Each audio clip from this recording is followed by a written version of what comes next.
Turning rainy tonight, more showers on Wednesday, but not as warm.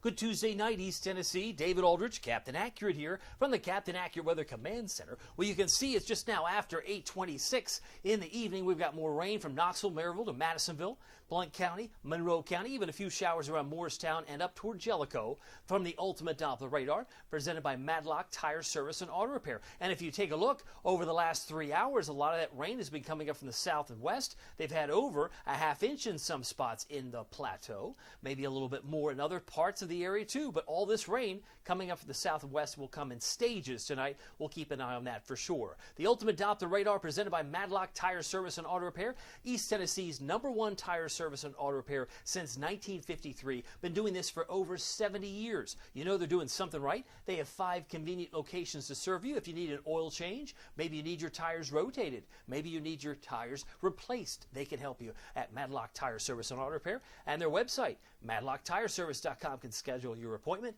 Be sure to tell them Captain Accurate sent you. By the way, most of the rain you can see down toward Florence and Huntsville, Alabama, will be drifting in this direction, so we'll see this come in stages. More lightning has been found across Missouri and parts of Illinois up to the far north and west. More rain in the New England states, and we've got some snow in places like Idaho and back toward Montana. A few flakes flying across parts of Minnesota. But you can see the rainfall amounts, although they're estimated, just a trace so far at the airport. We've had about 1/3 of an inch or so, maybe a half inch in parts of Fentress County from Doppler estimates so far, just in the past 6 hours. Now, let me show you where we're going, because if we haven't had much in the valley yet, some of that will change overnight, because the models still put about 3/4 of an inch of rain on our doorstep by 7 o'clock tomorrow morning.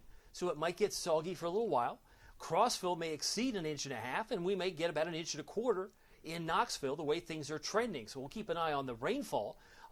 Very little thunder, if any. Most of this is just going to be periodic rain showers as we head into the overnight and into your wet day on Wednesday. Meanwhile, the headlines kind of talking about the showers that develop slowly today. We got rain tonight that could be heavy at times, and more showers on Wednesday. Highs tomorrow should be in the low to mid 60s. Our high temperature today hit 73 for the second day in a row.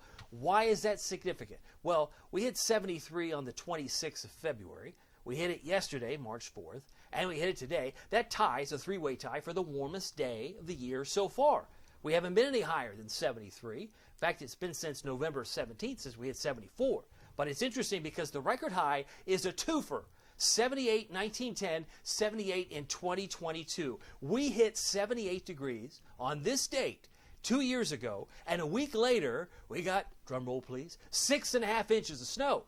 1 week later. So things can be wild in March. You can't argue that. If it was 78 record high of 2022, 1910, a week later in 2022, we had a whopping 6.5 inches of snow on March 12th. So stranger things have been known to happen. Stranger things can happen any time of the day or year. We'll keep an eye on that. 73 was the high in Morristown. 73 in Morristown. You can see only 63 in Crossville. A lot cooler west where the clouds and the rain developed a little bit sooner. They saw a high today in Sevierville, Pigeon Forge. It's 75 today. Notice the temperatures around the state varied from where rain was present. 64 in Nashville, 73 in Knoxville, 66 in Lexington, but 76 in Jackson, Kentucky, just to the north and to the east. Those are the high temperatures today. Notice the temperatures now, as of 8 o'clock, very, very warm.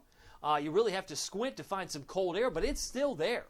It's lurking up here in the far northern parts of North Dakota where you see purple. Because when you see purple, and maybe just across the state line, it gets down to cold in 1 degree, 4 degrees, maybe 9 degrees. There's some single-digit temperatures back here.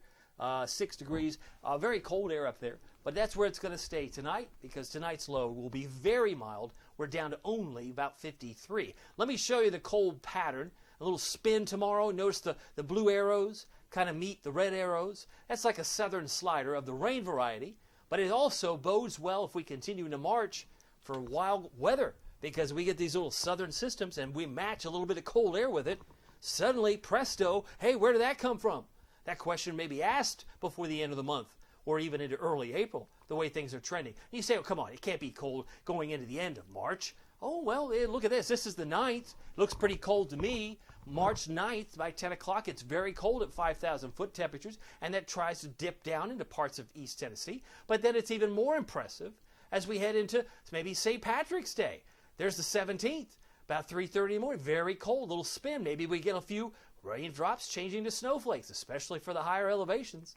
But eventually, some of that cold air in purple looks like it's trying to dive into Minneapolis. Could it come down and it comes pretty close? We'll be watching that. One of the things we do on the Captain Accurate Premium side is track the cold. Because if we can get the cold in here, we might be able to get some snow in here. Storm Prediction Center talking about some colors. How about some green, dark green areas in Dallas, Fort Worth tomorrow? That may be an isolated severe thunderstorm hotspot tomorrow, like Abilene, McKinney, Dallas, and San Angelo. Also some possibilities for severe weather isolated in Florida from Orlando, Daytona Beach, down to Fort Lauderdale. We're not expecting the showers tomorrow to reach severe limits here. There's no thunder at all. But where there might be scattered severe storms Thursday, really move into the yellow areas of Waco, Dallas, Wichita Falls, and also Abilene, not far from Austin, and some isolated severe storms in Oklahoma City and parts of Texas. Severe risk for us Thursday is a 0. We don't have much in the way of precipitation at all on Thursday. It's heavy dry. But notice how the rain just kind of gets a little more amplified as that low kicks in more rain tonight. There's 1:45 in the morning. Still got some spin. Boy, wouldn't that be a sight if it were cold. Boy, it's just one of those, I just wish it were cold. We'd have a heck of a snowmaker. But that's not the case. This is a rainmaker. Stay grounded, Aldrich. I know, it's just rain. But midday tomorrow, still spinning. Still spin it at 1:45. Still spin it at 3 o'clock. Make it go away. See, that's one of those things, if it were cold enough, you couldn't get the flakes out of here fast enough. But they stick around with the rain drops tomorrow for much of the day. I left a 60% chance because it's not going to be everywhere. Dry on Thursday, but then the rain returns on Friday, just like this. We bring in some showers. I think we're looking at about a 40% chance. This is a little too fast for my taste. Might be a little more aggressive Friday night, and then slowing down a little bit on Saturday. But tonight, more rain, more clouds, a hint of fog, winds about 5 to 10, and visibility may be changeable during the course of the overnight period. There's about 6:30, 6:45, a hint of some fog in some spots. If you had it this morning, you might have it again tomorrow morning. That's about all we can see from that vantage point. Low is about 51 in Crossville. Keep in mind the normal high this time of year is 58. 58. We're going to be about 53 tonight. Normal low is about 37.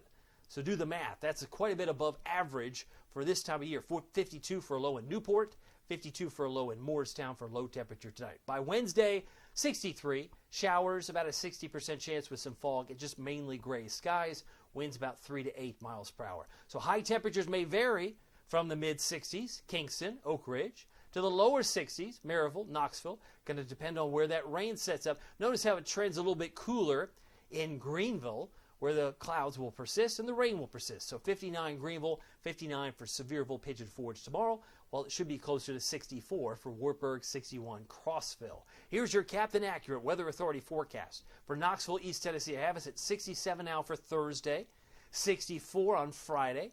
A little more rain to end the work week. And, of course, I call it the 47-hour weekend. Well, normally there's 48, yes, but we're going to move the clocks forward. Some of us don't like that. You lose an hour of sleep, presumably, right?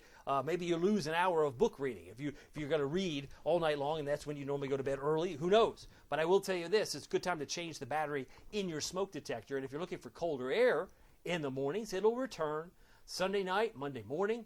Monday night, Tuesday morning, we should be in the lower 30s with some frost and some chill coming back into the picture as Knox County spring break will officially end or start really with the end of the school day on Friday. Kids will be let loose and they'll be excited. This spring break is finally here. Anyway, if you want to make sure you check out the Captain Accurate Weather app with Pete Michaels Traffic, it's free. Check it out, the App Store, Google Play.